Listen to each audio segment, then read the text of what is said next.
Alvin, ang sundalo. Credit to the author. 4,077-84. Ang mga pangalan po na nandito ay galing sa mga name generator. Kung meron man pagkakatulad sa mga pangalan ng tao o lugar at pangyayari, ito ay tunay na hindi sinasadya. Habang nagsasalita si Pong, unti-unting bumalik sa kanyang katinoan si Alvin. Hindi niya inaasahan na aaliwin siya ni Pong sa ganitong paraan na para bang hindi siya mabubuhay kung hindi siya makakapasok sa Supreme Divine Mansion. Bagamat gusto niya talagang makapasok sa Supreme Divine Mansion, hindi pa siya nasa puntong magpapakamatay siya dahil lang sa hindi siya makapasok sa Supreme Divine Mansion. Ang hindi niya makapasok sa Supreme Divine Mansion ay sandali lamang siyang nagalit. Wala lang iyon sa kabuuan. Bukod pa rito, hindi sa kanya ang Supreme Divine Mansion. Ituturing niyang mapalad siya kung makapasok siya, kung hindi, malalampasan niya ito. Hindi inaasahan ni Alvin na hahanapin din siya ni Pong matapos hindi makatanggap ng tugon mula rito. Hindi siya makapagsalita ngunit mainit din ang pakiramdam niya kasabay nito. Nakangiti niyang sinabi, "Elder Zin, ayos lang ako. Gaya ng sinabi mo, isa lamang itong Supreme Divine Mansion. Hindi ako gaanong naaapektuhan nito." Pinag-aralang mabuti ni Pong ang ekspresyon ni Alvin, at matapos makumpirma na talagang maayos si Alvin, bumantong hininga siya ng maluwag. Alam niya kung gaano inaabangan ni Alvin ang pagpasok sa Supreme Divine Mansion. Dahil dito, nag-aalala siyang maaapektuhan ng pagkadismaya ang cultivation ni Alvin. Bagamat hindi disipulo ni Pong si Alvin, personal niyang kinuha si Alvin sa purong yang sect. Bukod dito, si Alvin ay napakabait din. Dahil dito, taos-puso niyang pinahahalagahan ang kapakanan ni Alvin. Hindi niya itinuring si Alvin bilang isang nakababata kundi itinuring niya si Alvin bilang isang kaibigan. Sa katunayan, matapos siyang tulungan ni Alvin na makakuha ng isang kilalang banal na artifact na may hindi kumpletong kaluluwa ng artifact, sinimulan niyang ituring si Alvin bilang kanyang matalik na kaibigan. Dahil dito, ang kanyang pagtrato kay Alvin ay naging mas tapat. Sa pista ng 7 mansyon, labis din na nag-aalala si Pong para kay Alvin. Bagamat hindi lahat ng kanyang mga kilos ay naging kapaki-pakinabang, ang lahat ng kanyang mga kilos ay ginawa para sa ikabubuti ni Alvin. Alam na alam din ito ni Alvin. Bagamat hindi siya nagsalita, labis siyang nagpapasalamat. Sa wakas, tumango si Pong at sinabing bago siya umalis, "Sige. Natutuwa akong nanatili kang positibo." Naging seryoso at determinado ang ekspresyon ni Alvin matapos umalis si Pong. Hindi na niya pinagtuunan ng pansin ang Supreme Divine Mansion. Dahil hindi siya makapasok sa Supreme Divine Mansion, hahanap siya ng ibang paraan para lumakas. Matapos makaranas ng isang emosyonal na roller coaster, kumalma si Alvin. Pagkatapos, binaliwala niya ang labas ng mundo at nag-focus sa paglinang. Lumabas lang si Alvin sa kanyang silid ng ipagkatiwala ng Pure Yang Sect kay Stuart ang pagpapadala ng mga mapagkukunan sa kanya. Kasama ni Stuart sina Pong at Dylan nang hanapin niya si Alvin. "Elder Zin? Elder Ye? Elder Pong?" bati ni Alvin sa tatlo. Hindi niya inaasahan na may kasama si Stuart sa paghahatid ng mga mapagkukunan mula sa Pure Yang Sect. Dali-dali niyang sinalubong ang tatlo. "Hindi mo kailangang maging magalang sa amin," nakangiting sabi ni Stuart, "pumunta kami ni Junior Brother Ye para ipakita sa ilang tao kung gaano kataas ang tingin namin sa iyo. Kung hindi, sino ang nakakaalam kung magsisimula silang magreklamo tungkol sa pagiging hindi kakarapat-dapat sa mga mapagkukunang ito." Sa madaling salita, sina Stuart at Dylan ay dumating upang patahimikin ang mga taong naninira. Natigilan si Alvin nang marinig ang mga salita ni Stuart. Anong uri ng mga mapagkukunan ang ibinigay sa kanya ng Pure Yang Sect na kahit na nangunguna siya sa pista ng 7 mansyon, maaaring isipin ng ilang tao na hindi siya karapat-dapat sa mga ito.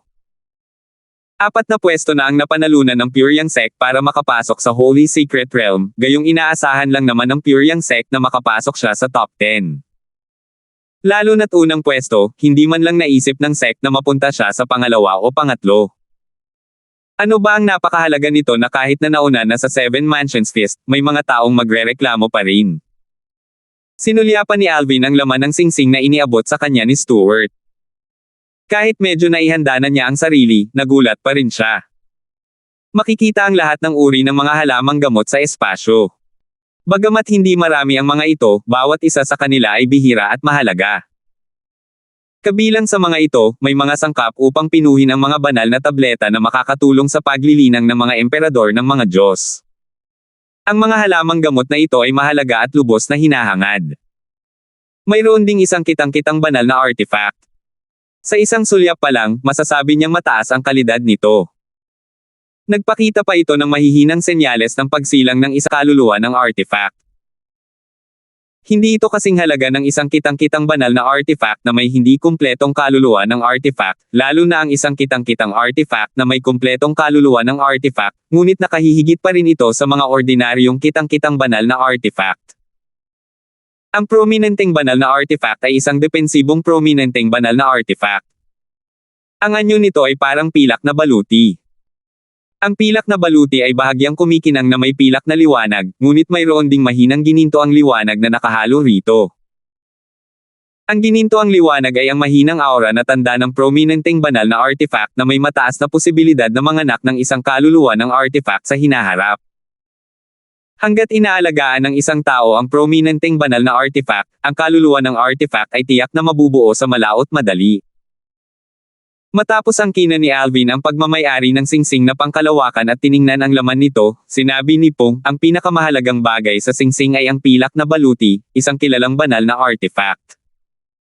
Ang dating may-ari nito ay ang dakilang disipulo ng isang founding ninuno ng ating Pyryang sect na kalaunan ay naging pangalawang pinuno ng sect ng ating sect. Noong nakaraan, ang baluti ay nagpakita na ng mga senyales ng pagsilang ng isang kaluluwa ng artifact. Noong panahong iyon, sinimulan din itong alagaan ng dating may-ari nito.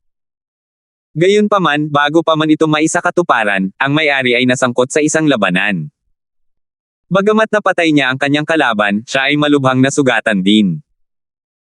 Dahil dito, nabigo siyang makaligtas sa kanyang heavenly tribulation nang dumating ito 100 taon na ang lumipas. Pagkatapos noon, ang baluti ay nagpalit ng may-ari ng ilang beses, ngunit wala sa kanila ang naglaan ng oras upang alagaan ito. Ito ay dahil ang mga may-ari ay karamihan ay mga intermediate emperor of gods.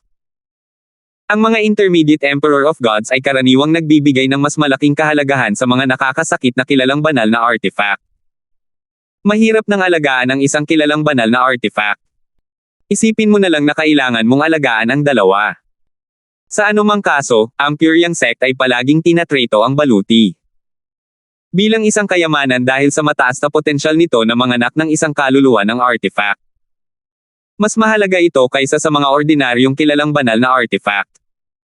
Kung nagsalita lang ang aking ama ng mag-isa, tiyak na hindi ibibigay sa iyo ng sect ang kilalang artifact na ito. Gayunpaman, dahil nagsalita rin si Junior Uncle Ye, ang iba ay nag-aatubili lamang na sumang-ayon na ibigay sa iyo ang kilalang banal na artifact bilang gantimpala sa pagraranggo bilang una sa pista ng 7 mansyon. Napagtanto ni Alvin kung gaano kahalaga ang nagtatanggol na kilalang banal na artifact matapos makinig kay Pong. Sa katunayan, ang pinakamahirap na bagay ay ang hindi pag-aalaga ng isang hindi kumpletong kaluluwa ng artifact hanggang sa matapos. Sa halip, ang proseso ng pagsilang ng kaluluwa ng artifact ang pinakamahirap na hakbang. Bukod pa rito, hindi lahat ng kilalang banal na artifact ay maaaring magsilang ng isang kaluluwa ng artifact. Ang mga kilalang banal na artifact ay kailangang hubugin mula sa mga bihirang materyales upang magkaroon ng potensyal na magsilang ng mga kaluluwa ng artifact. Dahil dito, ang mga baluti na pilak ay medyo bihira, at mas bihira pa ito dahil hindi maraming tao ang gumugugol ng oras sa pag-aalaga ng mga kilalang banal na artifact na nagtatanggol. Dahil dito, ang mga kilalang banal na artifact na nagtatanggol na may mga kaluluwa ng artifact, parehong hindi kumpleto at hindi kumpleto, ay napakabihirang mangyari. Talaga bang ayos lang na ibigay ito sa akin ng sekta? Nag-aalangan na tanong ni Alvin. Tutal, hindi naman niya balak manatili sa Pyryang sect habang buhay, at ang baluti ay may malaking kahalagahan sa Pyryang sect. Bukod sa pagiging pambihira at potensyal nito, dating pagmamay-ari ito ng disipulo ng isang ninuno ng Pyryang sect na siya ring pangalawang pinuno ng sect ng Pyryang sect. Nang makita ni Pong ang nag-aalangan na ekspresyon sa mukha ni Alvin, agad niyang nahulaan ang nasa isip ni Alvin. Nakangiti niyang sinabi, nag-aalangan ka ba dahil napakahalaga ng artifact na ito sa sekta, at iiwan mo ang Pyryang sect sa hinaharap? Kung gayon, makakaasa ka. Mahalaga ang artifact na ito, ngunit naipon lamang ito sa kaba ng bayan. Mas makakabuti kung mapapalaki mo ito hanggang sa manganak ito ng isang kaluluwa ng artifact. Maaari rin itong ituring na isang uri ng aliw sa orihinal nitong may-ari. Ano man ang mangyari sa hinaharap, katotohanan na minsan ka nang naging disipulo ng aming Pure Yang sect. Kung makakatulong ito sa iyo na umangat sa mas mataas na antas, magdudulot din ito ng kaluwalhatian sa Pure Yang sect sa Profound Energy Land. Matapos makinig kay Pong, mabilis na nawala ni Alvin ang kanyang mga alalahanin. Isa siyang determinadong tao, at talagang kailangan niya ang baluti. Makakatulong ito sa kanya na iligtas ang kanyang buhay sa mga kritikal na sandali. Pagkatapos, sandali lamang nag-usap sina Stuart at Dylan kay Alvin bago sila tuluyang umalis. Samantala, naiwan si Pong. Nang sila na lang ni Alvin ang naroon, seryoso niyang sinabi, kapag sapat na ang iyong lakas para alagaan ang mga kilalang banal na artifact, hindi mo dapat madaliin ang pag-aalaga ng depensibong kilalang banal na artifact na ito agad-agad. Mas makabubuti para sa iyo na alagaan muna ang isang nakakasakit na kilalang banal na artifact. Tutal, ang isang nakakasakit na kilalang banal na artifact ay magiging mas kapaki-pakinabang sa iyo kaysa sa isang depensibong kilalang banal na artifact. Dahil ang nagtatanggol na kilalang banal na artifact ay may mataas na potensyal na magsilang ng isang kaluluwa ng artifact, nag-aalala si Pong na baka magmadali si Alvin na pangalagaan ang nagtatanggol na kilalang banal na artifact sa halip na pangalagaan ang isang nakakasakit na banal na artifact pagkatapos niyang gawin ito. Sa kanyang palagay, maaantala nito ang paglaki ni Alvin. Elder Zin, naiintindihan ko po ito, nakangiting sagot ni Alvin. Hindi naman mali ang mga sinabi ni Pong. Gayunpaman, walang plano si Alvin na sundin ang payo ni Pong dahil mayroon na siyang isang nakakasakit na kilalang banal na artifact na may kumpletong kaluluwa ng artifact. Matapos makalusot at maging isang emperador ng mga Diyos, si Wanger, ang kaluluwa ng artifact ng Seven Orifices Exquisite Sword, ay hindi na kailangang magtago. Malaya siyang makakapagpakita sa mundo. Tutal, sa oras na iyon, si Alvin ay magiging sapat na malakas upang protektahan ito mula sa mga sakam na taong naghahangad ng kanyang sandata. Gayunpaman, sa ngayon, mas mabuting manatiling tahimik. Sa pagkakataong ito, itinaas ni Pong ang kanyang kamay at iniabot ang isang jade token kay Alvin habang sinasabing, nandito rin ito. Dito matatagpuan ang listahan ng mahigit 100 ng makapangyarihang puwersang may pinakamataas na ranggo, na pangalawa lamang sa mga pangunahing puwersang may pinakamataas na ranggo, sa Profound Energy Land. Pag-aralan sila. Bagamat hindi lahat sa kanila ay magre-recruit sa iyo, mainam na maunawaan mo sila. Makakatulong din ito sa iyo sa pagpapasya kung aling puwersa ang sasalihan. Kamakailan ko lang binuo ang listahang ito. Nagdagdag din ako ng impormasyon tungkol sa mga bagay na kailangan mong bigyang pansin. Hindi sinabi ni Pong kay Alvin na hindi niya alam ang maraming impormasyon sa Jade Token. Nalaman lamang niya ang tungkol sa mga ito matapos niyang magdesisyong gumawa ng listahan at impormasyon para kay Alvin at makipag-usap sa mga tao at pag-aralan ang mga sinaunang talaan sa Purong Yang sekta. 4,078. Ginugol ni Alvin ang mga sumunod na araw sa pag-aaral ng nilalaman ng Jade Token na ibinigay sa kanya ni Pong. Nakikita niya na gumugol si Pong ng maraming pagsisikap sa pagtitipon ng impormasyon tungkol sa 12 o higit pang makapangyarihang puwersang may pinakamataas na ranggo, na kilala rin bilang heavyweight na puwersang may pinakamataas na ranggo, sa Profound Energy Land. Isinama pa nga ni Pong ang impormasyon tungkol sa isang puwersang may pinakamataas na ranggo na imposibleng salihan niya. Ang puwersang may pinakamataas na ranggo na ito ay tinatawag na Rainbow Phoenix Pavilion. Ang Rainbow Phoenix Pavilion ay isang pangunahing puwersang may pinakamataas na ranggo na tumatanggap lamang ng mga babaeng miyembro. Bagamat ang lakas nito ay hindi kabilang sa mga pinakamahusay, mayroon itong mahabang kasaysayan sa Profound Energy Land. Nagawa nitong umiral ng ganito katagal dahil hindi ito nagkukulang ng mga kataas-taasang Diyos. Bukod doon, ang mga miyembro ay hindi pinagbabawalan na magpakasal. Gayunpaman, kapag ang isang miyembro ay ikinasal, siya ay agad na magiging isang panlabas na disipulo. Ang mga natatanging miyembro ay natural na pipili ng mga kasosyo na may natatanging lakas o pinagmulan. Dahil dito, ang Rainbow Phoenix Pavilion ay maraming kakampi. Gayunpaman, nagawa nitong makayanan ang pagsubok ng panahon hindi lamang dahil sa mga kakampi nito, kundi dahil din sa mga mapagkukunan at lakas nito. Kung ikukumpara sa ibang heavyweight supreme rank forces, ang Rainbow Phoenix Pavilion ay walang gaanong miyembro. Gayunpaman, ang kanilang pinakamalakas na powerhouse ay hindi mas mahina kaysa sa ibang heavyweight supreme rank forces.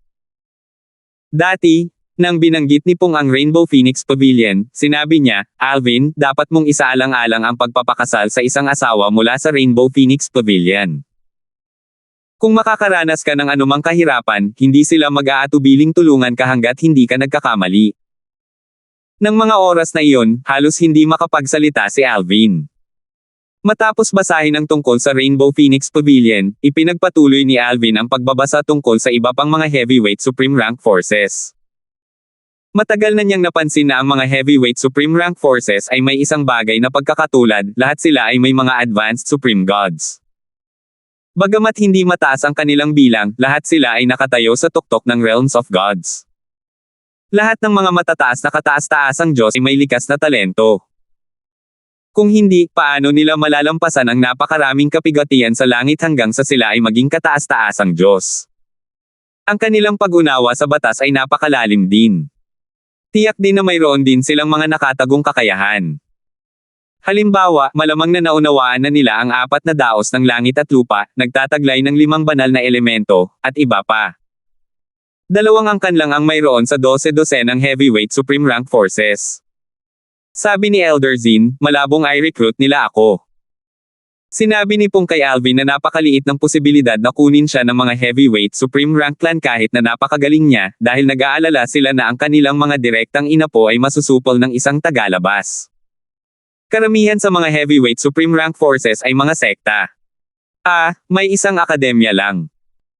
Sa 12 mabibigat na puwersang may pinakamataas na ranggo, isang puwersang may pinakamataas na ranggo ang partikular na nakakuha ng atensyon ni Alvin. Ito ay ang Myriad Laws Academy. Ang Myriad Laws Academy, hindi na kailangang sabihin, ang nangungunang akademya sa Profound Energy Land. Marami itong estudyante, at marami sa kanila ay mga inapo ng mga pangunahing puwersang may pinakamataas na ranggo at mga mabibigat na puwersang may pinakamataas na ranggo. Gayunpaman, karaniwan na ang mga inapong ito ay nag-aaral sa akademya upang masiyahan sa buhay, hindi upang matuto. Sa Myriad Laws Academy, mayroon lamang 3 tungkulin, guro, mga estudyante, at mga kawani. Ang mga guro ang responsable sa pagtuturo at paggabay sa mga estudyante. Bukod pa riyan, tungkulin din nilang protektahan ang akademya. Ang mga may mas mataas na cultivation base ang siyang kakatawan sa akademya upang makipagkumpetensya para sa mga mapagkukunan kasama ang iba pang mga pangunahing at mabibigat na puwersang may pinakamataas na ranggo. Para sa mga kawani, sila ang may pananagutan sa pagpapanatili ng akademya at pag-aalaga sa mga estudyante. Tungkulin nilang tiyakin na maayos ang takbo ng akademya, kabilang ang pangangalaga sa kalinisan at tanawin ng akademya. Para naman sa mga estudyante, sila ang may pananagutan sa pang-araw-araw na buhay ng mga estudyante tulad ng pagkain at tirahan. Kawili-wili, naisip ni Alvin sa sarili habang nakangiti. Ang Myriad Laws Academy ay katulad ng akademyang sinalihan niya noon. Bilang isa sa mga mabibigat na puwersang may pinakamataas na ranggo, natural lamang na mayroon ding mga pinahusay na Supreme God ang Myriad Laws Academy. May mga bali-balita na ang nagtatag ng akademya ay direktang disipulo ng isang supreme powerhouse, na dating isang cultivator na walang sekta. Upang parangalan ang kanyang Panginoon, itinatag niya ang Myriad Laws Academy at walang pinipiling tumanggap ng mga estudyante. Walang nakakaalam kung ano ang nangyari sa Panginoon ng tagapagtatag. May mga nag-aakalang namatay siya sa isang aksidente, at may ilan naman na nagsabing namatay siya noong siya ay nasa closed-door cultivation. Tulad ng inaasahan sa isang direktang disipulo ng isang kataas-taasang makapangyarihang tao. Talagang kahanga-hanga na itinatag niya ang isang prestihiyoso at malakas na akademya, naisip ni Alvin sa sarili habang bumantong hininga. "Nako," sabi ni Elder Zin, "ay malabong susubukan akong kunin ng akademya dahil wala pang naunang nagre-recruit ng estudyante ang akademya." Hindi tulad ng Rainbow Phoenix Pavilion na magkukusa sa pagre-recruit ng mga miyembro, sinabi na ni Pong kay Alvin ng maaga na hindi siya kukunin ng Myriad Laws Academy. Kung gusto niyang sumali sa Myriad Laws Academy, doon na lang siya pupunta. Kung pupunta siya sa akademya, hindi tatanggihan ng Myriad Law Academy ang isang talentong tulad niya. Gayunpaman, nilinaw ni Pong na hindi ito isang magandang pagpipilian. Sinabi niya, mukhang magandang pagpipilian ang Myriad Laws Academy. Gayunpaman, dahil isa itong akademya, mas patas ito kumpara sa mga sekta at angkan. Kaya naman, ang mga mapagkukunang matatanggap mo ay hindi magiging pinakamahusay. Kung ang akademya ay makapag-aalok ng iyong mga mapagkukunan na katulad ng matatanggap mo kung sasali ka sa isang sekta, tiyak na hihikayatin kitang sumali sa akademya. Sayang, hindi iyon ang kaso. Ang pagkakaroon ng mahusay na mga mapagkukunan at paggamot ay makakapagligtas sa iyo ng ilang libong taon ng paglilinang. Naantig si Alvin sa payo at mga kilos ni Pong. Ramdam na ramdam niya ang sinseridad ni Pong. Gayunpaman, nakaramdam din siya ng pressure na makita si Pong na nagsisikap na tulungan siya. Tutal, ayaw niya ng utang na loob sa iba. Iba ito noong tinulungan siya ng kanyang amo dahil gagawin niya ang lahat para sa kanyang amo. Gayon din, hindi siya nakaramdam ng bigat ng loob nang matanggap niya ang tulong ni Dylon dahil alam niyang tinulungan siya ni Dylon na suklian ang pabor ng kanyang amo. Bagamat alam ni Alvin na sinusubukan din ni Pong na suklian ang pabor matapos niyang tulungan si Pong na makuha ang kilalang banal na artifact na may hindi kumpletong kaluluwa ng artifact, nadama niya na hindi niya maangkin ang buong karangalan. Kung wala ang tulong ni Dylon, hindi nila makukuha ang kilalang banal na artifact na may hindi kumpletong kaluluwa ng artifact. Umiling si Alvin at bumantong hininga. Iwinaksi niya ang kanyang iniisip matapos niyang magdesisyong suklian ang kabaitan ni Pong sa hinaharap kapag nagkaroon ng pagkakataon. Ibinalik niya ang kanyang atensyon sa Jade Token, at napansin ang ilang puwersa na malamang nasusubukan siyang rekrutin. Ang nakababatang henerasyon ng ilang puwersang ito ay mas mahina kumpara sa ibang mga puwersa. Pinayuhan siya ni Pong na sumali sa isa sa mga puwersang iyon dahil tiyak na gugugulin nila ang maraming pagsisikap upang pangalagaan siya kung sasali siya sa kanila. Malayo talaga ang pananaw ni Elder Zin, nariyan ang Scarlet Flame Palace, ang Nine Seas Valley, ang Lone Primordial Spirit Congregation. 4,079. Sa Nine Seas Valley, isa sa mga matataas na ranggong puwersa. Ang Nine Seas Valley ay nakatago sa kaibuturan ng kabundukan. Walang tigil ang tagsibol sa Nine Seas Valley. Napapaligiran ito ng malalagong halaman sa buong taon. May ambon na umiikot sa lugar na ito na parang isang paraiso. Sa oras na ito, isang matangkad at matipunong binata ang bumaba mula sa langit. Mayroon siyang malajade na kutis, at sa kabila ng kanyang kabataang anyo, ang kanyang pares ng mga mata ay nagpapahiwatig ng mga pagbabago sa buhay, na nagpapamukha sa kanya na mas matanda kaysa sa kanyang mukha. Tiningnan niya ang lalaking nasa katanghaliang gulang na nakatayo sa looban at nagtanong, anong ginagawa mo rito? Yumuko ang lalaking nasa katanghaliang gulang at binating binata. Pagkatapos, magalang niyang sinabi, pangalawang elder, sa wakas ay nakalabas ka na mula sa isang saradong cultivation. May isang mahalagang bagay na kailangan kong pagdesisyonan mo dahil wala rito ang Valley Master at ang unang elder. Ano iyon? Tanong ng binata ng walang ekspresyon, na mukhang napakagalang. Pangalawang elder, bago ko ipaliwanag sa iyo, pakitingnan muna ang recording mula sa Floating Image Pearl, sabi ng lalaking nasa katanghaliang gulang habang inaabot ang isang Floating Image Pearl sa binata. Tumaas ang kilay ng binata bago sinimulang panoorin ang recording. Ang perlas ng lumulutang na larawan ay lumulutang sa hangin habang ipinapakita ng recording ang isang larangan ng digmaan na napapalibutan ng maraming maliliit na lumulutang na isla. Ang maliliit na lumulutang na isla ay sinasakop ng mga manunood habang ang dalawang kalaban ay naghaharap sa larangan ng digmaan. Ang isa sa kanila ay isang binata na nakasuot ng lila at ang isa naman ay isang lalaking nasa katanghaliang gulang na magulo ang ayos. Di nagtagal, ang dalawang kalaban ay nagsimulang gumawa ng kanilang mga galaw. Samantala, nanatiling walang ekspresyon ang mukha ng binata habang pinapanood ang recording. Bahagya lamang itong nagbago nang gamitin ng binata na nakasuot ng lila ang kanyang sword daw. Tinaasan niya ang isang kilay at sinabing, maganda ang kanyang narating sa sword daw. Bihira ang isang intermediate Lord of Gods na tulad niya. Gayunpaman, pagkaraan ng ilang sandali, muling nagbago ang ekspresyon ng binata nang makita niyang ginagamit ng binata na nakasuot ng lila ang double teleportation profundity. Lumingon siya upang tingnan ang lalaking nasa katanghaliang gulang at sinabing, isang intermediate Lord of Gods na nakaintindi ng double teleportation profundity. Ilang taon na siya? Sa kasaysayan ng Nine Seas Valley, kabilang sa mga tagapagtatag na nakaunawa sa double teleportation profundity, ang pinakamabilis na nakaunawa nito ay nakaunawa nito noong siya ay isang advanced Lord of Gods pa lamang. Bukod doon, ang mga nakaunawa sa double teleportation profundity ay pawang nakamit ang mga dakilang bagay sa kalaunan. Isa sa kanila ang nanguna pa sa Nine Seas Valley sa mas mataas na antas at naglatag ng pundasyon para sa kanilang kasalukuyang tagumpay. Bagamat hindi naman pangkaraniwan para sa isang intermediate Lord of Gods na maunawaan ang double teleportation profundity, bihira ito. Bukod dito, kadalasan ay wala silang mataas na likas na talento ngunit may kahangahangang kakayahan sa pag-unawa. Sa kasamaang palad, karamihan sa kanila ay namatay bago pa man sila lumaki sa potensyal o maging isang Emperor of Gods.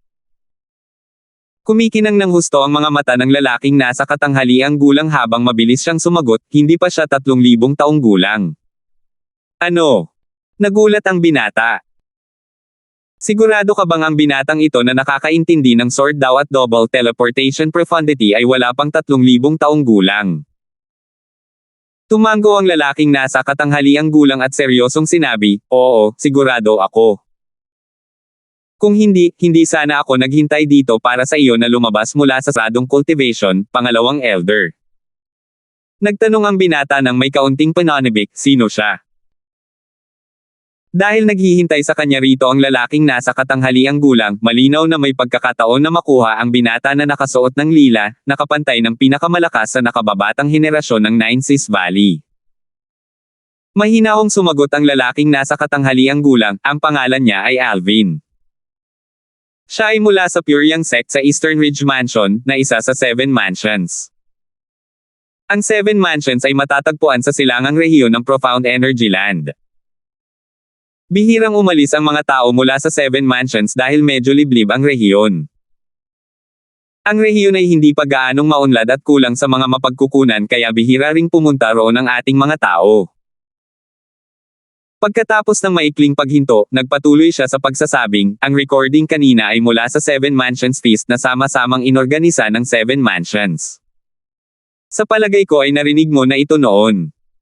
Tumango ang binata. Oo nga. Narinig ko na ang tungkol sa pista ng 7 mansyon. Isa lamang itong paraan para matukoy ng mga puwersa sa 7 mansyon kung sino ang maaaring pumasok sa tinatawag nilang lihim na banal na kaharian. Para sa kanila, ito ay isang banal na kaharian, ngunit para sa amin, ito ay isang maliit na kaharian lamang na naglalaman ng imbakan ng espiritu. Ang mga tao sa 7 mansyon ay kadalasang mahihina. Ang kanilang likas na talento at kasanayan sa pag-unawa ay hindi gaanong mataas kaya mahirap para sa kanila na maging mga advanced na emperador ng mga Diyos. Dahil dito, ang pinakamalakas na tao roon ay kadalasang mga intermediate na emperador ng mga Diyos lamang. Ang maliit na ikatlong antas na kaharian na iyon ay makakatulong sa ilan sa kanilang mas malalakas na intermediate na emperador ng mga Diyos na maging mga advanced na emperador ng mga Diyos. Maya-maya, dagdag ng binata, hindi ko inaasahan na lilito ang isang pambihirang talento sa pista ng 7 mansyon.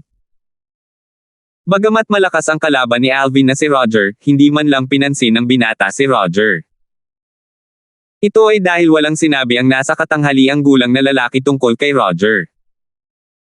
Naniniwala siyang nasuri na ng nasa katanghaliang gulang na lalaki ang mga taong ito.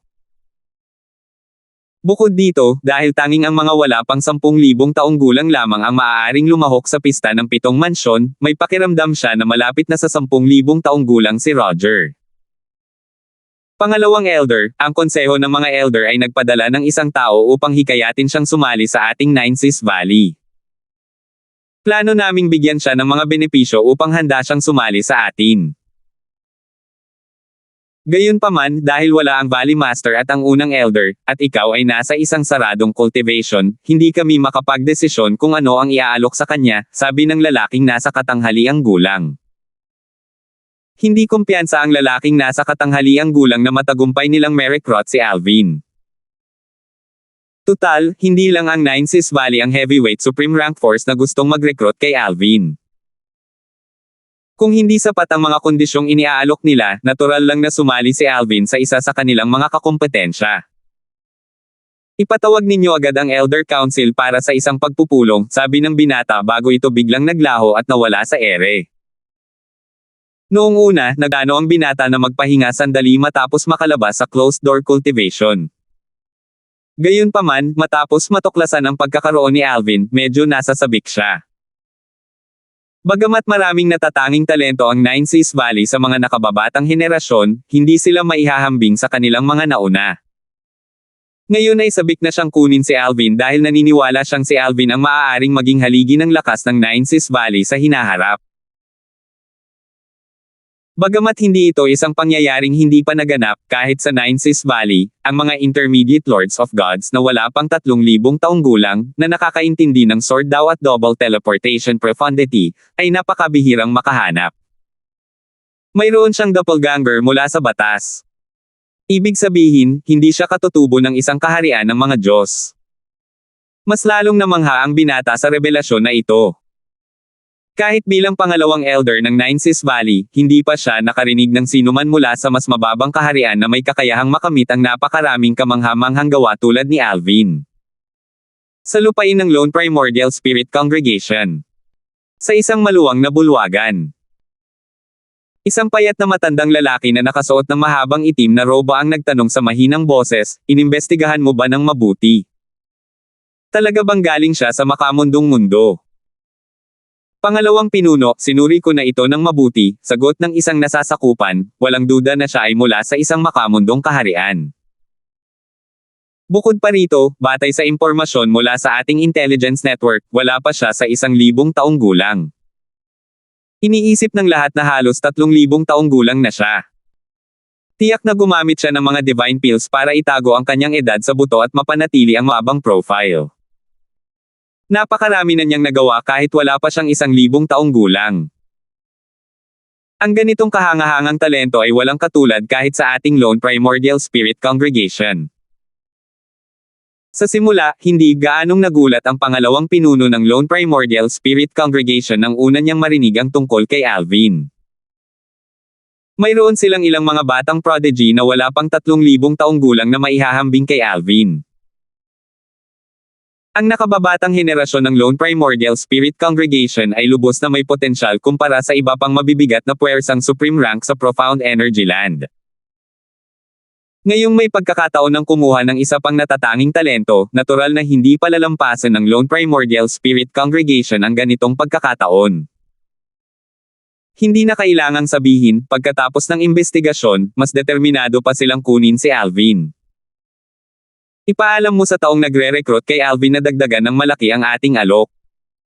Kailangan natin siyang i-recruit kahit ano paman, sabi ng vice leader. Pangalawang pinuno, paano kung ayaw pa rin niyang sumama sa atin? Tanong ng nasasakupan. Kung tatanggi siya, gumamit ka ng mga pagbabanta. Ipaalam mo sa kanya na alam natin ang mga sekreto niya sa makamundong kaharian at sa kaharian ng Devata. Kailangan niya maging napakatalino para makarating dito. Sigurado akong malalaman niya kung anong uri ng pagpili ang gagawin sa oras na iyon. Pangalawang pinuno, mukhang hindi ito naaangkop. Tutal, tiyak na sasali siya sa isa sa mga puwersang may pinakamataas na ranggo. Kung pagbabantaan natin siya o kung gagawa tayo ng aksyon laban sa mga kaibigan ng kanyang pamilya sa mas mababang kaharian, kapag sumali siya sa isa pang puwersang may pinakamataas na ranggo, tiyak na hindi hahayaan ng puwersang may pinakamataas na ranggo na iyon ang bagay na ito ng ganoon kadali. Ano ang magagawa ng sinuman kung hindi tayo mag-iiwan ng anumang bakas na magbabalik sa atin? Kahit alam nila, makakagawa ba sila ng aksyon nang walang ebidensya? Masyado kang inosente. Pangalawang pinuno, tunay kang matalino. Sa Rainbow Phoenix Pavilion. Isang magandang dalaga ang nakasunod sa likuran ng isang magandang babae habang sila ay dumadaan sa makapal na hamog na bumabalot sa isang lumulutang na isla. Ang lumulutang na isla ay napapalibutan ng maraming maliliit na lumulutang na isla tulad ng mga bituin na nakapalibot sa buwan sa kalangitan sa gabi. Sa pagkakataong ito, ngumiti ang magandang babae at sinabi sa dalaga, Junior Sister Basil, isasama kita upang makilala ang aming Panginoon. 4,080. Si Basil ay isa ng disipulo ng Rainbow Phoenix Pavilion. Tanging ang mga matataas na puwersa mula sa Underworld Mansion, sa Profound Jade Mansion, at sa Primal Flame Sect ng Feudal Lord Mansion ang nakakaalam nito sa ngayon. Dati, determinado ang Primal Flame Sect ng Feudal Lord Mansion na patayin si Basil at nanawagan pa ng dagdag na puwersa sa Profound Jade Mansion.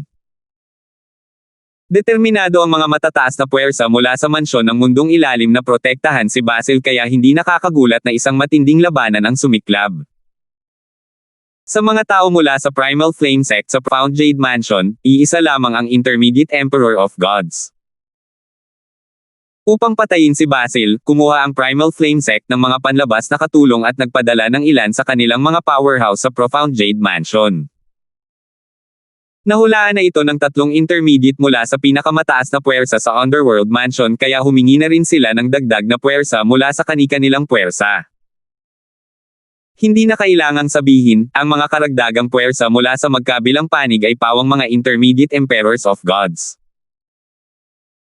Habang nagpapatuloy pa rin ang matinding labanan, ang mga powerhouse mula sa Profound Jade Mansion, na nanonood ng palabas, ay nagulat nang matuklasan nila ang biglaang paglitaw ng isang misteryosong babaeng powerhouse.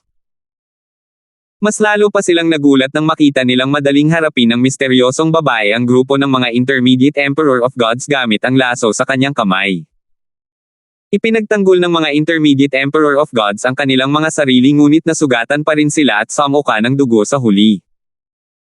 Isa siyang mas mataas na emperador ng mga Diyos.